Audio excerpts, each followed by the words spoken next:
Hello दोस्तों, मैं एक बार फिर से आप सभी का चैनल पे स्वागत करता हूं। आज के इस एपिसोड में हम इंटरव्यू लेने वाले हैं शिव रतन सिंह जी का।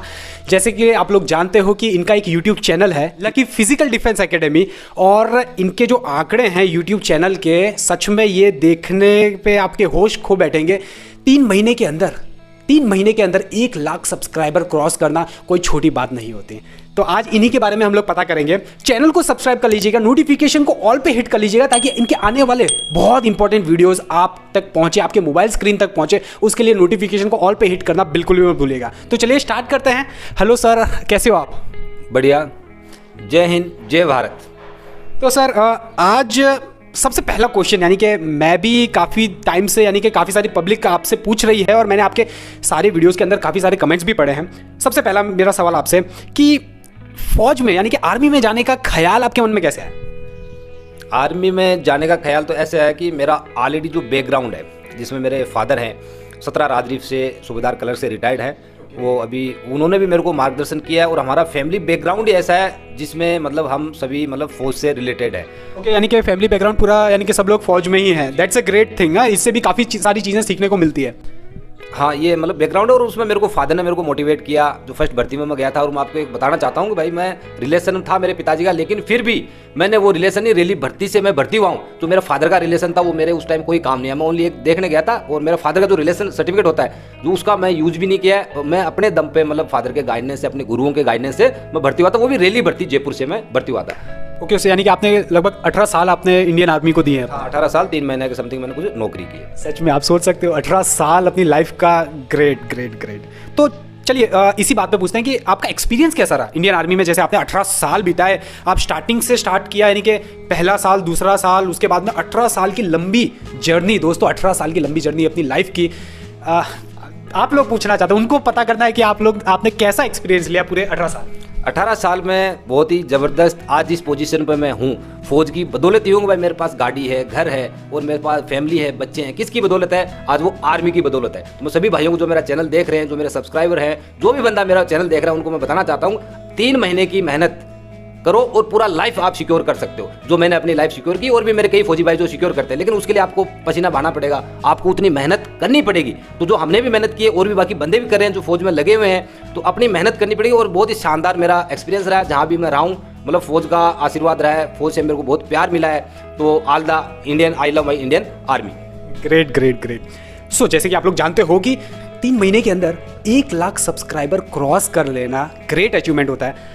आप कैसा फील कर रहे हो 1 लाख सब्सक्राइबर इतने कम टाइम में कंप्लीट करने के बाद? फील तो अच्छा ही हो रहा है। जितने मेरे जिस भाई ने अभी तक सब्सक्राइब किया है, ये उन्हीं को समर्पित है मेरी तरफ से। भाई आप लोग ऐसे प्यार देते रहे और इससे भी बेस्ट आइडिया और इससे भी बेस्ट एक्सरसाइज और मेरे से जितना हो सकता है 24 घंटे में आप लोगों के लिए अवेलेबल हूँ। तो मेरे से जो भी हेल्प होगी मैं आपको करने के लिए, चाहे आप मेरे को फ़ोन कॉल कर लीजिए, चाहे व्हाट्सअप मैसेज कर लीजिए, चाहे कमेंट्स कर दीजिए, किसी भी तरह से मेरे पास जितना भी नॉलेज है, मेरा जो एक्सपीरियंस है आर्मी का, मैं आप लोगों तक पहुँचाऊंगा। ये मैं आपसे वादा करता हूँ। अगर आप ये वीडियो देख रहे हो और अभी तक आपने सब्सक्राइब नहीं करके रखा तो प्लीज जाकर सब्सक्राइब कर लीजिए। नीचे रेड कलर का बटन है, उसको एक बार हिट कर लीजिएगा। उसके बाद में नोटिफिकेशन को ऑल पे हिट करना बिल्कुल भी मत भूलिएगा, क्योंकि अगर आपने ऑल पे हिट नहीं किया होगा तो बहुत सारे इंपॉर्टेंट वीडियोस है जो आपसे छूट जाएंगे। ऑल पे हिट करना जरूर रखिएगा। ओके, तो आपने आर्मी में 18 साल बिताए, उसके बाद में आप घर पे आए, तो आपने एक डिफेंस एकेडमी स्टार्ट करने का कैसे सोचा? यानी कि ये चीज़ आपके दिमाग में कैसे आई, ये ख्याल आपके मन में कैसे आया? एक्चुअली ये मेरे ख्याल जब मैं नासिक सेंटर में इंस्ट्रक्टर था, ये तभी से मेरे दिमाग में आ गया था कि मैं पेंशन जाने के बाद में मैं डिफेंस एकेडमी खोलना है। नहीं, बाकी मैं अभी पटवारी बन सकता था या कोई स्कूल टीचर भी लग सकता था या कहीं भी मैं जॉब कर सकता था मेरी क्वालिफिकेशन के हिसाब से मैं, लेकिन वो नहीं करके मैं सोचा मेरे अंदर मेरे को जो नॉलेज है, मेरे जितने भाई हैं उनको नहीं पता है, उन भाइयों तक मैं अपना नॉलेज पहुंचा सकूं। इसलिए मैंने वो डिफेंस का एकेडमी का मैंने खोलने का डिसीजन लिया। ठीक है, आपने एकेडमी स्टार्ट की, दैट्स अ ग्रेट थिंग। लेकिन यूट्यूब पे चैनल स्टार्ट करना आपके मन में कैसे आ गया? यानी कि ये चीज़ एकदम अलग हो गई। नॉर्मली क्या होता है कि एकेडमी में देते हैं, लेकिन यूट्यूब पे चैनल स्टार्ट करना है मेरे को थोड़ा ऑकवर्ड लगा। लेकिन मैं आपसे जानना चाहता हूँ कि आप इसके बारे में क्या सोचते हैं? अभी क्या है, 2005 में शायद मैंने पहला मोबाइल लिया था। फर्स्ट मोबाइल 2005 में लिया था, छोटा सा नोकिया का लिया था। तो मतलब एक उसके बाद धीरे धीरे उसमें यूट्यूब है, फेसबुक है, व्हाट्सअप है। यूट्यूब, फेसबुक, व्हाट्सअप, इनको मैं सलाम करता हूँ। इससे कई बंदे अच्छी चीज़ें सीखते हैं। तो मैंने उससे क्या कुछ अच्छे आइडिया लिए, ना कि मैंने उससे कोई टाइम पास किया है। कुछ सोशल मीडिया से जुड़ने का ख्याल इसलिए आया कि यदि मैं लोकल उस पर डालता है पैम्पलेट्स पे या लोकल बोर्ड्स पे, तो मेरी बात मैं पूरे इंडिया में कैसे रखता। तो एक सोशल मीडिया एक ऐसा प्लेटफॉर्म है जो मेरी बात पूरे इंडिया में हर बच्चे तक, जो मेरा मतलब जो भी यूट्यूब देखता है या फेसबुक देखता है या व्हाट्सअप देखता है, तो एक माध्यम है, बहुत ही ज़बरदस्त माध्यम है। तो मेरे को एक आइडिया है कि मैं अपनी बात यूट्यूब के माध्यम से रख सकता हूँ। तो मैंने इसलिए यूट्यूब पर मैंने एक चैनल बनाने का डिसीजन लिया, और जो भी मेरे वीडियो यूट्यूब के माध्यम से डाले वो आप लोगों तक पहुँच रहे हैं और आप लोग उसका फ़ायदा भी ले रहे हो। YouTube पे आप इनके वीडियोस फ्री में देख सकते हो। चैनल को सब्सक्राइब करना बिल्कुल भी मत भूलिएगा। प्लस जैसे कि इन्होंने बोला कि 2005 से इन्होंने मोबाइल यूज़ करना स्टार्ट किया है। जैसे कि आप लोग देखते हो कि टेक्नोलॉजी कितनी इंप्रूव हो रही है, और अगर आप लोग कोई स्मार्टफोन यूज़ करते हो, कुछ भी यूज़ करते हो, तो अपना एक और चैनल है टेक देखो जी, उसको सब्सक्राइब करना बिल्कुल भी मत भूलिएगा। लिंक मैं नीचे डिस्क्रिप्शन में दे देता हूँ, वहाँ पर जाके आप चेक भी कर सकते हो। सो नेक्स्ट सवाल, यानी कि आप में से काफ़ी सारी पब्लिक ने मुझे ये पूछा है कि आपकी हॉबी क्या है, आपकी इंटरेस्ट क्या है, यानी कि आप क्या करते हो, क्या आपको करना अच्छा लगता है, यानी कि आप फ्री टाइम में क्या करते हो? फ्री टाइम में फौज में तो नींद पूरी करते थे, लेकिन अभी क्या है, मेरे को बुक्स पढ़ने की आदत है।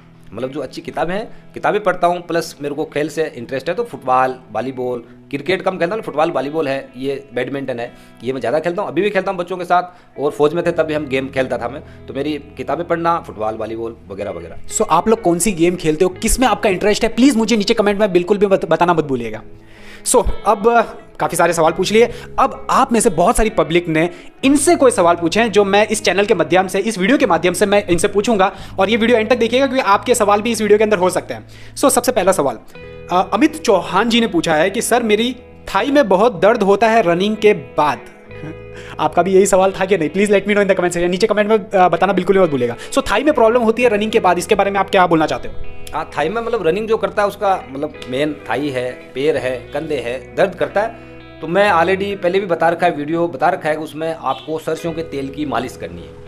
तो आप जब भी सुबह से, आप मेरे एकेडमी में जो बंदे हैं उनका मैं बाई ऑर्डर, जैसे फौज में बाई ऑर्डर होता है वैसे मैं यहाँ भी बाई ऑर्डर ले जाके उनको तेल की शीशी खरीदवा रखी है, और पैरों की और हाथों की, छाती की, पीठ की, सबकी मालिश कराता हूँ। मैं आपसे रिक्वेस्ट करता हूँ, आप जो भी बंदा रनिंग कराए सुबह शाम दोनों टाइम आपको पैरों की, हाथों की, छाती की मालिश कराना है। आपसे अकेले से नहीं हो रहा है तो अपना कोई दोस्त है या बड्डी आपके साथ जो बंदा दौड़ रहा है उसके साथ करिए, और फिर उससे काफ़ी मतलब रिलैक्स महसूस होता है, मसल वगैरह आपकी नहीं दर्द करेगी। एक और पूछा है कि घुटने टच हो रहा है, घुटने टच हो रहा है। आई गेस ये रनिंग के टाइम पे घुटने टच हो रहा है, वो जो दौड़ते वक्त रनिंग, नोकनी प्रॉब्लम बोलते हैं। नोकनी मतलब घुटने आपस में टच होते हैं। तो इस पर मैंने एक वीडियो बना रखा है, तो मेरे जो आप इसमें डिस्क्रिप्शन लिंक में डाल दीजिए, तो वो वीडियो आप देख के उसका फायदा उठा सकते हो। तो लिंक मैं आपको नीचे डिस्क्रिप्शन में दे दूंगा, आप प्लीज जाके देखना बिल्कुल मत भूलिएगा। हाथ बेंड हो रहे हैं, एल्बो से हाथ बेंड हो रहे हैं। हाथ मतलब ये जो कोनी होती है, ये बंदों की किसी की ऐसे तिरछापन आता है। जैसे अभी मेरा एक बंदा लग गया है, लेकिन एक्सरसाइज से ठीक हो जाता है। ये बाहर निकला रहता है हल्का सा, तो उसको मतलब बोलते हैं एल्बो में, यहाँ ये जॉइंट में थोड़ा सा बाहर निकला रहता है, तो किसी का थोड़ा सा हल्का सा बेंड होता है। तो उसके लिए आप पुशअप निकालिए, पुशअप निकालने से आपके ये हाथ भर जाएंगे काफ़ी देर। किसी क्या होता है, ये ज़्यादा होता है, हड्डी बार होती है। उसमें मैंने 2 बंदों का किया है और ठीक भी किया। आप भी प्रॉपर पुशअप जैसे मैंने बताया उस हिसाब से पुशअप निकालोगे तभी आपको बेनिफिट मिलेगा। नहीं तो कई बंदे ये पुशअप निकालते हैं अलग, नॉर्मल जो मैंने आर्मी वाली पुशअप बताई है वो पुशअप निकालिए, और अगले 1 महीने बाद देखना आपका एल्बो सही हो जाएगा। कश्मीर सिंह जी ने पूछा है कि पेट में दर्द होने लगता है रन करते समय। पेट में नहीं होता होगा, यहाँ ये दर्द होता है जब बंदे दौड़ते हैं ना, तो यहाँ ये दर्द होता है। यहाँ दर्द होने का कारण है मेन मुंह से बंदा सांस ले रहा है और मुंह से छोड़ रहा है, तो आपका गला और फेफड़े क्या होते हैं, सूख जाते हैं। तो मैं पहले ही बता रखा है कि बेस्ट तरीका है नाक से सांस लेना और मुंह से छोड़ना है। तो ये इससे आपकी ये फेफड़े नहीं सूखेंगे और यहाँ दर्द नहीं होगा। यदि फिर भी दर्द होता है, जैसे आपका लेफ्ट साइड में दर्द हो रहा है, तो राइट हैंड की अंगूठा चारों से ये दबा के आप दौड़िए। यदि राइट साइड में दर्द हो रहा है तो लेफ्ट हैंड का अंगूठा चारों उंगली से दबाइए और दौड़िए। हल्का सा स्पीड कम करना है, उसमें एकदम रुकना नहीं है, हल्का स्पीड कम करना है। 5, 10, 20 कदम के बाद में आपको नॉर्मल सांसों पर कंट्रोल लेना है, ये दबा के रखना है और आप फिर स्पीड पकड़ लेना, आपका दर्द खत्म हो जाएगा। सो मिहिर रावत जी ने पूछा है कि सर मुंह में चारों उंगलियां मानी चाहिए या जरूरी है, यानी कि आई गेस 4 उंगली रखनी जरूरी है? वो भी एक मेडिकल पॉइंट है कि जो अंगुलियां है, वैसे मैंने 4 का बता रखा है, इसलिए बता रखा है बंदे 4 की प्रैक्टिस करें, लेकिन मिनिमम 3 उंगली डाल के मुंह के अंदर ये 3 उंगलियां जानी चाहिए। भाई आपका मुंह खुल रहा है, नहीं खुल रहा है। यदि नहीं खुल रहा है तो पहली बात तो जो पान गुटखा तंबाकू खाने वाले हैं वो अपना पान गुटखा तंबाकू बंद कर दीजिए, जिसके कारण क्या होता है आपका जबड़ा ये ऐसे हो जाता है, पूरी उंगलियां नहीं जाती है। तो उंगलियां मिनिमम 3 उंगलियां आपके अंदर जानी चाहिए। उसकी नहीं वो हो रहा है तो आप प्रैक्टिस करिए, सुबह शाम प्रैक्टिस करिए, आपको फर्क पड़ेगा उस चीज़ में। सो आप में से कौन कौन गुटखा खाता है प्लीज़ नीचे कमेंट सेक्शन में बताइए, प्लस कौन सा गुटखा खाता है वो भी बताइए, ताकि पता तो चले लोग क्या क्या खा रहे हैं। सो सुनील चौधरी जी ने पूछा है कि सर वेट बढ़ाने के लिए क्या किया जाए? ये तो मेरा भी क्वेश्चन यही है। बढ़ाना इजी है, लेकिन वेट तोड़ना बहुत मुश्किल है। वेट बढ़ाने के लिए ऑलरेडी मैंने एक डाइट प्लान चार्ट डाल रखा है। फिर भी आपको कोई प्रॉब्लम है तो मेरा कॉन्टैक्ट नंबर सर से रिक्वेस्ट करूंगा, डाल देंगे। तो या मेरा ऑलरेडी मेरा जो चैनल है उसमें मोबाइल नंबर आता है, तो आप उससे मेरे से बात कर सकते हो। ऐसी कोई प्रॉब्लम है तो पर्सनल प्रॉब्लम भी मैं आपका मोबाइल के थ्रू आपकी सॉर्ट आउट कर दूंगा। और ऑलरेडी मैंने एक वो चैनल बना रखा है उसके लिए कि आपको क्या क्या डाइट लेनी है, लेकिन उसमें आपका वेट गेन करना है, तो उसके लिए आप घी है, दूध है और एक्स्ट्रा डाइट, उसके अलावा और एक्स्ट्रा डाइट लीजिए, आपका वेट गेन हो जाएगा। Great great great. So next Amit Yadav ji ने पूछा है कि चेस्ट इंक्रीज करने के बारे में कुछ तो बता दीजिए। चेस्ट इंक्रीज के लिए है, आप सबसे पहले तो अच्छी डाइट लें। अच्छी डाइट लोगे तो आपकी सेहत ठीक रहेगी, भरपूर नींद लो, और उसके साथ जो मैंने सेम बताया पुशअप निकालना है। और यदि आपकी हाइट प्रॉपर है, मतलब जितनी मांगी गई हाइट, जैसे राजस्थान की बता था 170 है, बिहार की 169 है, यूपी की 170 है, पंजाब की अलग है, नॉर्थ ईस्ट की हाइट कम है, उत्तराखंड की, JNK की, हिमाचल की, इनकी अलग है। तो उस हिसाब से यदि आपकी हाइट प्रॉपर उससे 1-2 सेंटीमीटर ज़्यादा है तो आप जिम भी कर सकते हो। जिम करना मैं गलत नहीं बोलता, लेकिन जिसकी हाइट कम है वो जिम करेगा तो उसका शारीरिक विकास या मतलब उसका हाइट बढ़ना बंद हो जाएगा। तो इसलिए यदि आपकी हाइट कम है तो जिम नहीं करिए, आप पुशअप जो मैंने बता रखा प्रॉपर, मेरा वीडियो में देख लेना, जो प्रॉपर मैंने पुशअप बताइए उस हिसाब से आप निकालो, आपकी छाती भी बढ़ेगी। और एक बीम में भी मैंने बता रखा है, तो बीम के लिए ऐसे करके ये करना पड़ता है, बीम के ऊपर चढ़ के, तो ये पीछे से आपका ये पीछे वाला हिस्सा ये आपका चौड़ा होगा, तो उसमें हाइट, उसमें चेस्ट में आपको फायदा मिलेगा। ग्रेट। बापुन राणा जी ने पूछा कि सर आर्मी में रनिंग के बाद हाइट अगर कम हो, यानी कि रनिंग पास हो गया है लेकिन हाइट अगर कम हो तो क्या होगा, निकाल देंगे या रख लेंगे? कम है तो नहीं, उसमें होगा आपको बाहर कर दिया जाएगा। तो पहले हाइट बढ़ाइए, अच्छी डाइट लीजिए, बिना हाइट जो आपकी ऑथराइज हाइट की आपके स्टेट की वो हाइट उतनी चाहिए, यदि कम होगी तो बाहर कर दिया जाएगा। ओके। सो अरुण कुमार त्रिवेदी ने कोई क्वेश्चन नहीं पूछा है, लेकिन इन्होंने बोला, इन्होंने आपके लिए एक मैसेज दिया है कि heads off to you sir, heads off to you. Indian army में सर्व करने के बाद, यानी कि आफ्टर सर्विंग इंडियन आर्मी, और भी लोगों को आपने ड्रीम पूरा करने में हेल्प की है। ये मेरा कर रहा हूँ और मेरे जितना नॉलेज है आप लोगों तक पहुँचाऊँ, तो ये इसमें बढ़िया ही बात है कि भाई आप लोग मेरे से जो कुछ सीख सके सीख लो। तो ये एक यूट्यूब के माध्यम से मैं आपको बता रहा हूँ। तो क्वेश्चन बहुत ज़्यादा हो गए हैं, एक और क्वेश्चन पूछ लेते हैं। गेम लवर ने पूछा है कि सर आपके एकेडमी में ज्वाइन करने के लिए कोई क्वालिफिकेशन होना ज़रूरी है क्या? आपके एकेडमी यानी कि लकी डिफेंस एकेडमी में क्वालिफिकेशन तो जो ऑलरेडी मैंने एक डाल रखा है उस हिसाब से भाई 8 पास, 10th पास, 12th पास और ग्रेजुएशन, तो आपको उस हिसाब से होगा। और जितने परसेंटेज चाहिए उतना होगा तभी मेरे एकेडमी में आना, अन्यथा आने से कोई फायदा ही नहीं है। मेरे एकेडमी में जितना ऑलरेडी मैंने क्वालिफिकेशन पर डाल रखा है वो क्वालिफिकेशन होनी चाहिए तभी मेरे एकेडमी में आना, नहीं तो आने से कोई फायदा नहीं है, आपका पैसा वेस्ट होगा आपका, या कोई भी एकेडमी में जाते हो तो कोई फायदा नहीं उस चीज़ में। सो सर आपके बहुत सारे सब्सक्राइबर हैं जो आपसे मिलना चाहते हैं, लकी डिफेंस एकेडमी में आना चाहते हैं, आपसे जुड़ना चाहते हैं, तो वो कैसे आए, ये सबसे बड़ा क्वेश्चन है।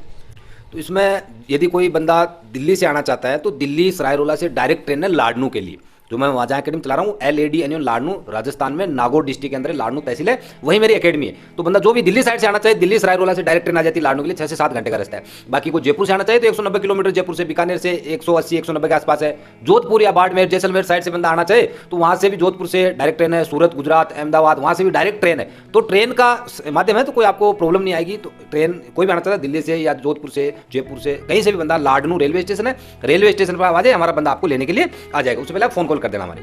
और अगर आपका रूट अगर डायरेक्ट नहीं हो रहा तो जयपुर तो ट्रेन आई जाएगी, और जयपुर से आई गेस बस भी जयपुर राजस्थान की हर ट्रेन जयपुर आती है, जयपुर से हर आधे घंटे में आपको यहाँ बस मिल जाएगी, ट्रेन भी है, सब कुछ साधन है आपके लिए। सो दोस्तों टाइम काफी ज्यादा हो चुका है, लास्टली आप कुछ कहना चाहते हो? मेरे भाइयों से यही कहना चाहूंगा, जो आर्मी, BSF, CRPF या पुलिस की तैयारी कर रहा है वो अपना दिल से मेहनत करता रहे, अपना पसीना बहाए। मैंने पहले बोला है कि 3 महीने की मेहनत और पूरा जिंदगी आपकी सिक्योर लाइफ हो जाएगी।